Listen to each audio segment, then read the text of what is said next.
Hi everyone, welcome to MSP knowledge official YouTube channel. और इस video में हम लोग पढ़ेंगे लाइट।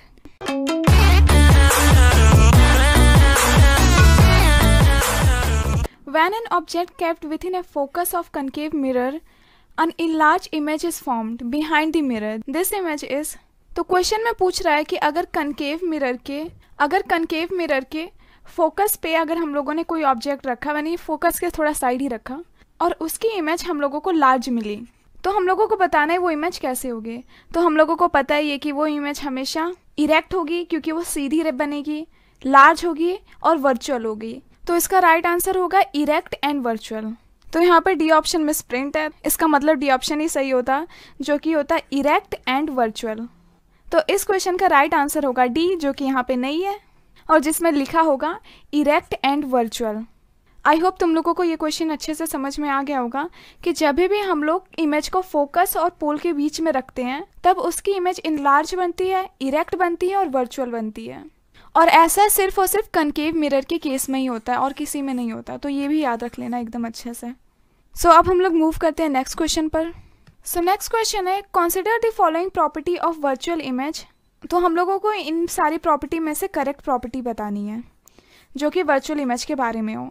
तो पहला है can not be projected on the screen. तो एकदम सही आंसर है, वर्चुअल इमेज को हम लोग स्क्रीन पर प्रोजेक्ट नहीं कर सकते हैं। सेकेंड है are formed by both concave and convex lens.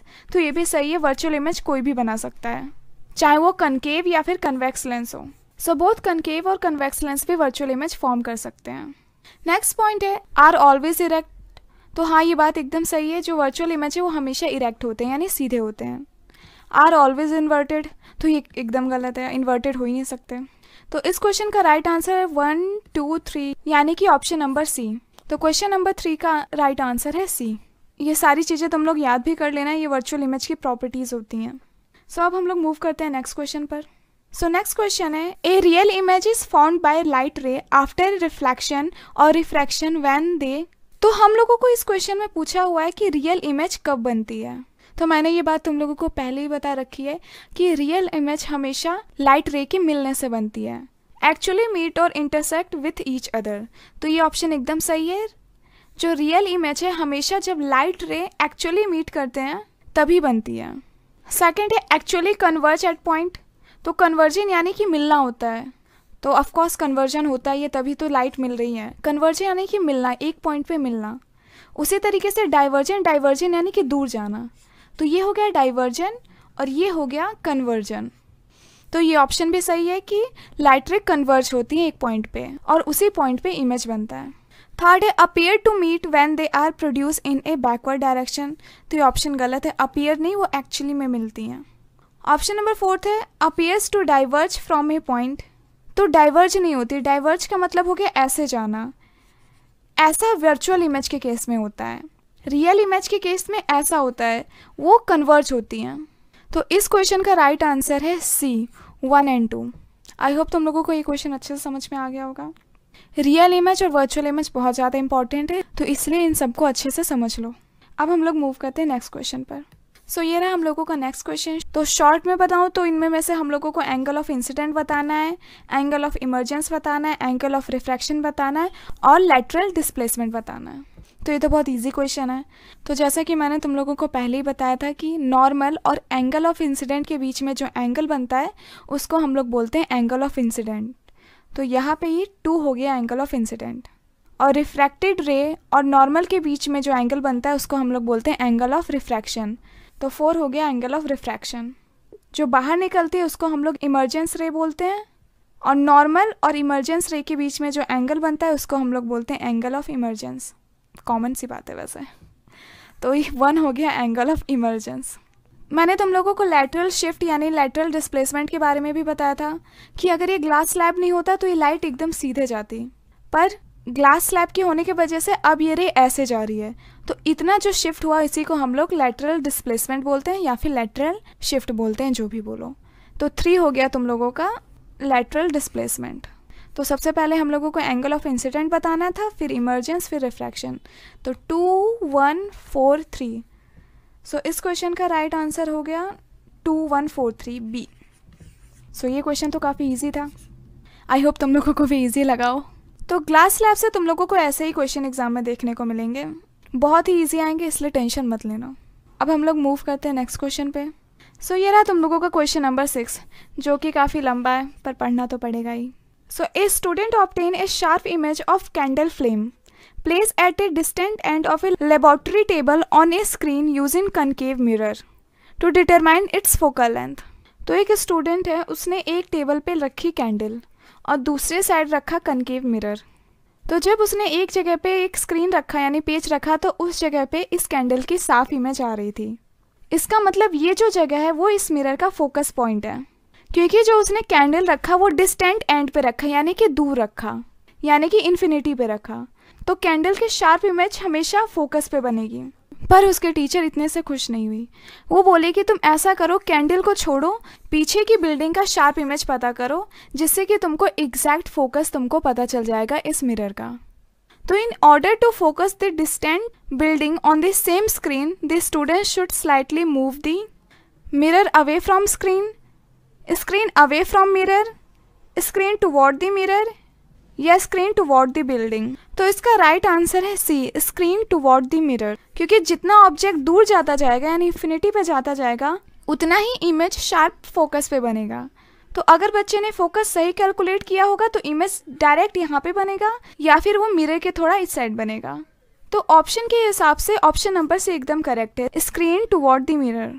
उस बच्चे को स्क्रीन को मूव करना चाहिए मिरर के तरफ, क्योंकि क्वेश्चन में ऐसा कोई ऑप्शन नहीं दिया हुआ है कि वो स्क्रीन को फोकस पे ही रहने देता है।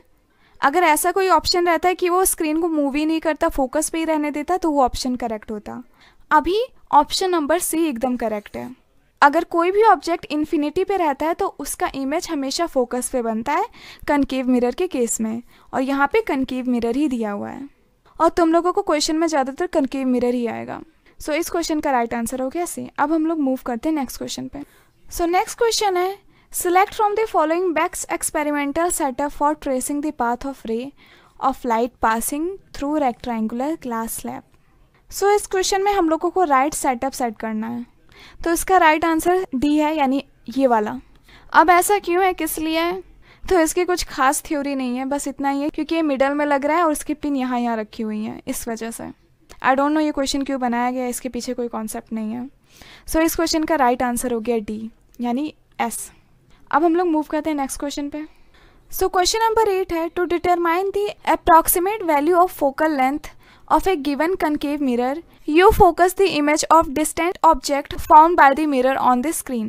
The image obtained on a screen as compared to the object is always. तो इस क्वेश्चन में हम लोगों को यही बताना है कि डिस्टेंट ऑब्जेक्ट की इमेज कैसे बनती है। डिस्टेंट ऑब्जेक्ट यानी ऐसा ऑब्जेक्ट जो इन्फिनिटी पे रखा हुआ है और ऊपर से यहाँ पे कनकेव मिरर है। आई थिंक तुम लोगों को इसका आंसर रट गया होगा। तो इस क्वेश्चन का राइट आंसर है बी, इन्वर्टेड और डिमिनिश्ड। सो डिमिनिश्ड यानी वेरी वेरी स्मॉल। तो जो इमेज रहता है उसकी साइज बहुत ही ज़्यादा छोटी रहती है, यानी एकदम नेग्लेजिबल। तो जो इमेज रहती है वो इन्वर्टेड रहती है, डिमिनिश्ड रहती है और वो रियल रहती है। तो इस क्वेश्चन का राइट आंसर हो गया बी। अब हम लोग मूव करते हैं नेक्स्ट क्वेश्चन पर। सो नेक्स्ट क्वेश्चन है, in your laboratory you trace the path of A light रे through a glass slab from different value of angle of incident, angle of refraction और एंगल ऑफ इमर्जेंस। बेसिकली तुम लोगों को इस question में angle of incident, angle of refraction और angle of emergence के बीच में रिलेशन बताना है। तो हमेशा याद रखना, जो एंगल ऑफ इंसिडेंट रहता है वो इक्वल रहता है एंगल ऑफ इमर्जेंस के, और ये दोनों एंगल हमेशा रिफ्रैक्टिव इंडेक्स से ज़्यादा रहते हैं। ऐसा होता है रिफ्रैक्शन के केस में, पर रिफ्लेक्शन यानी कि ये वाला केस, रिफ्लेक्शन के केस में angle of incident equal to angle of reflection होते हैं। पर यहाँ पे हम लोग रिफ्रैक्शन की बात करें, यानी कि ग्लास के अंदर जाने की बात कर रहे हैं लाइट के। तो यहाँ पे एंगल ऑफ इंसिडेंट इक्वल रहता है एंगल ऑफ इमर्जेंस के, और ये दोनों एंगल हमेशा एंगल ऑफ रिफ्रैक्शन से बड़े रहते हैं। तो इस क्वेश्चन का राइट आंसर हो गया A, angle of incident is more than a angle of refraction but nearly equal to the angle of emergence. So next question है, which of the following can make parallel beam of light when light from a point source is incident on it. तो इसका right answer हो गया A, concave mirror as well as convex lens. Actually में इन दोनों की property हमेशा मिलती जुलती है, कनकेव मिरर और कन्वेक्स लेंस की। तो अगर पॉइंट सोर्स को कनकेव मिरर के फोकस पर रखा जाए तो वो लाइट रे को पैरेलल कर देगी। वैसे ही अगर एक पॉइंट सोर्स को कन्वेक्स लेंस के फोकस पे रखा जाए तो वो भी लाइट को पैरेलल कर देगा। तो इस क्वेश्चन का राइट आंसर हो गया A, concave mirror as well as convex lens. So question number 11 है magnification produce by a rear view mirror fitted in a vehicles.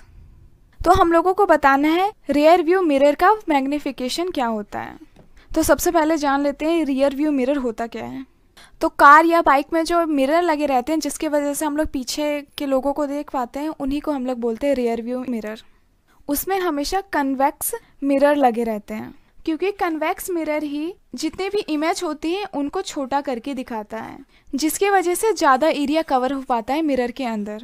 तो जैसा कि तुम लोगों को पता है कि मैग्निफिकेशन का फॉर्मूला रहता है कि height of image by height of object. तो कन्वेक्स मिरर के केस में जो हाइट ऑफ इमेज रहती है वो छोटी रहती है और जो हाइट ऑफ ऑब्जेक्ट रहता है वो बड़ा रहता है। तो इसकी वजह से जो मैग्निफिकेशन है वो हमेशा लेस देन 1 आता है। तो इस क्वेश्चन का राइट आंसर हो गया ए, मैग्निफिकेशन इज लेस देन 1। तो इस क्वेश्चन में एक इम्पॉर्टेंट बात यही है कि कन्वेक्स मिरर को हम लोग रियर व्यू मिरर भी बोलते हैं। वैसे ही हम लोग कनकेव मिरर को बोलते हैं डेंटिस्ट मिरर या फिर मेकअप मिरर, क्योंकि कोई ऑब्जेक्ट फोकस और पोल के बीच में रखा जाए तो कनकेव मिरर उस इमेज को बहुत ज़्यादा दिखाती है। सो अब हम लोग मूव करते हैं नेक्स्ट क्वेश्चन पर। सो क्वेश्चन नंबर 12 है a ray from a sun converge at a point 15 centimetre in front of a concave mirror. Where should an object be place so that size of image is equal to the size of object. तो यहाँ पे एक concave mirror लिया गया है और question में दिया हुआ है कि 15 सेंटीमीटर की दूरी पे सन की इमेज बहुत अच्छे से आ जा रही है, बहुत शार्प इमेज बन रही है सन की। तो एक्चुअली में क्वेश्चन ये बताने की कोशिश कर रहा है कि उसका फोकस लेंथ है 15 सेंटीमीटर, क्योंकि जो सन की डिस्टेंस है वो इन्फिनिटी है। तो अगर 15 सेंटीमीटर पे उसकी शार्प इमेज बन रही है यानी कि उसका फोकस हो गया, क्योंकि कनकेव मिरर के केस में फोकस पे ही इन्फिनिटी पे रखे हुए ऑब्जेक्ट की शार्प इमेज बनती है। तो इतना तो हम लोगों को पता चल गया कि इस मिरर का फोकल लेंथ 15 सेंटीमीटर है। सो क्वेश्चन में पूछा where should object be place so that size of image is equal to the size of object. तो कहाँ पे हम लोग ऑब्जेक्ट को रखें कि साइज ऑफ इमेज एकदम साइज ऑफ ऑब्जेक्ट के इक्वल हो। तो ये बात मैंने तुम लोगों को उस वाले डायग्राम में अच्छे से बताई थी कि अगर किसी ऑब्जेक्ट को डायरेक्ट हम लोग सेंटर ऑफ कर्वेचर के ऊपर रखें तो उसकी इमेज एकदम एग्जैक्ट सेम टू सेम उसी साइज की बनती है। तो बस हम लोगों को इस मिरर का सेंटर ऑफ कर्वेचर पता करना है। सो फोकल लेंथ तो हम लोगों को दिया हुआ है। सो सेंटर ऑफ कर्वेचर हमेशा 2 इंटू फोकल लेंथ होता है। सो इसके हिसाब से सेंटर ऑफ कर्वेचर हो गया 30 सेंटीमीटर, क्योंकि हमेशा centre of curvature 2 focal length के बराबर होता है। सो इस क्वेश्चन का राइट आंसर हो गया B, 30 centimetre in front of a mirror. तो ये क्वेश्चन लग तो बहुत न्यूमेरिकल वाला था पर बहुत ईजी था। तो सबको लगता है इस चैप्टर से ज़्यादा न्यूमेरिकल के क्वेश्चन आएंगे, बट एक्चुअली में ज़्यादातर इस चैप्टर से थ्योरी बेस्ड क्वेश्चन आएंगे, इसलिए तुम लोग इस चैप्टर की थ्योरी बहुत ज़्यादा स्ट्रॉन्ग करके रखना। सो इस क्वेश्चन का राइट आंसर हो गया बी। अब हम लोग मूव करते हैं नेक्स्ट क्वेश्चन पे। सो नेक्स्ट क्वेश्चन है in torch, search light and headlight of a vehicles the bulb is placed. तो इस क्वेश्चन का राइट आंसर है very near to the focus of reflector. देखो टॉर्च और सर्च लाइट से हम लोग हमेशा चाहते हैं कि एक पार्टिकुलर जगह पे फोकस हो। मतलब अगर हम लोग यहाँ से टॉर्च दिखा रहे हैं तो हम लोगों को पता चले कि ये चीज़ क्या है, यानी लाइट जो है एकदम पैरेलल जाए। हम लोग नहीं चाहते कि जो टॉर्च की लाइट है वो इस तरीके से जाए, वरना तो हम लोग बल्ब ही लगा लेते हैं, टॉर्च ले जाने की क्या ज़रूरत थी। तो टॉर्च का मतलब ये है कि हम लोग चाहते हैं कि लाइट सीधे पैरेलल जाए, जिससे कि हम लोग एक जगह की चीज़ हम लोग अच्छे से देख पाएँ। यानी कि हम टॉर्च से ये देख सकते हैं कि ये पढ़ क्या रहा है या फिर इसके कप के अंदर क्या है। तो बेसिकली हम लोग ये चाहते हैं कि हमारी लाइट रे एकदम पैरेलल जाए। तो इसका एकदम रटा रटाया आंसर है कि हम लोगों को बल्ब रिफ्लेक्टर की फोकस पे रखना होगा, जिसकी वजह से लाइट एकदम पैरेलल जाए। तो इस क्वेश्चन का राइट आंसर हो गया बी। सो अब हम लोग करते हैं क्वेश्चन नंबर 14। सो इस क्वेश्चन में हम लोगों को ये इनकरेक्ट डायग्राम दिया गया है और हम लोगों को इनमें में से बताना है कि कौन सा इस डायग्राम का करेक्ट वर्जन है। तो ये नहीं हो सकता क्योंकि जो लाइट रे है वो पैरेलल आ रही है, यानी वो इन्फिनिटी से आ रही है, तो इसको फोकस से क्रॉस होना चाहिए था, इसलिए ये गलत है। ये भी गलत है, ये तो सेंटर ऑफ कर्वेचर से क्रॉस हो रही है, तो ये भी गलत है। यहाँ पे तो लिखा ही हुआ है सी, तो ये भी गलत है। तो इसका राइट आंसर हो गया डी, क्योंकि यहाँ पे जो पैरेलल लाइट है वो फोकस से क्रॉस हो रही है। तो इस क्वेश्चन का राइट आंसर हो गया डी। सो अब हम लोग मूव करते हैं नेक्स्ट क्वेश्चन पे। सो क्वेश्चन नंबर 15 है, a student determine the focal length of a device X by focusing the image of distinct object on a screen place at 20 centimetre from the device on the same side as the object the device X is. तो इस question में पूछ रहा है कि एक x नाम का कोई डिवाइस है जिसकी मदद से एक स्टूडेंट ने एक दूर की ऑब्जेक्ट को एक जगह पे फोकस किया, यानी एक जगह पे उसका इमेज बनाया जो कि 20 सेंटीमीटर दूर थे उस डिवाइस एक्स से। तो हमें बताना है कि वो कौन सा डिवाइस था और उस डिवाइस का फोकल लेंथ क्या था। आई थिंक तुम लोगों को इसका आंसर पता चल गया होगा। तो इस क्वेश्चन का राइट आंसर है कनकेव मिरर। तो ये जो मिरर है वो कनकेव मिरर था, क्योंकि कनकेव मिरर का ही फोकस और ऑब्जेक्ट सेम साइड पे रहता है जो कि क्वेश्चन में दिया गया है, और इमेज 20 सेंटीमीटर दूर बन रही है, यानी कि उसका फोकस 20 सेंटीमीटर है। सो इस क्वेश्चन का राइट आंसर हो गया D, concave mirror of focal length 20 centimetre. अब हम लोग मूव करते हैं नेक्स्ट क्वेश्चन पे। नेक्स्ट क्वेश्चन है, a student obtain blurred image of a distinct object on a screen using convex lens. To obtain distinct image on the screen he should move the lens. तो एक student को blur image दिख रही है convex lens से। अब हमें बताना है कि वो स्क्रीन को किस तरफ मूव करे कि जिसकी वजह से उसको अच्छे से इमेज दिखने लगे। सो फर्स्ट ऑप्शन है अवे फ्रॉम स्क्रीन, बी है टुवर्ड स्क्रीन, सी है to the position very far from the screen, और डी ऑप्शन है एदर टुवर्ड और away from the screen depending upon the position of object. देखो concept ये कहता है कि हम लोगों को स्क्रीन डायरेक्ट फोकस पे रखनी चाहिए, पर क्वेश्चन में ये नहीं दिया गया है कि लेंस है कहाँ पे या फिर स्क्रीन कहाँ पे है।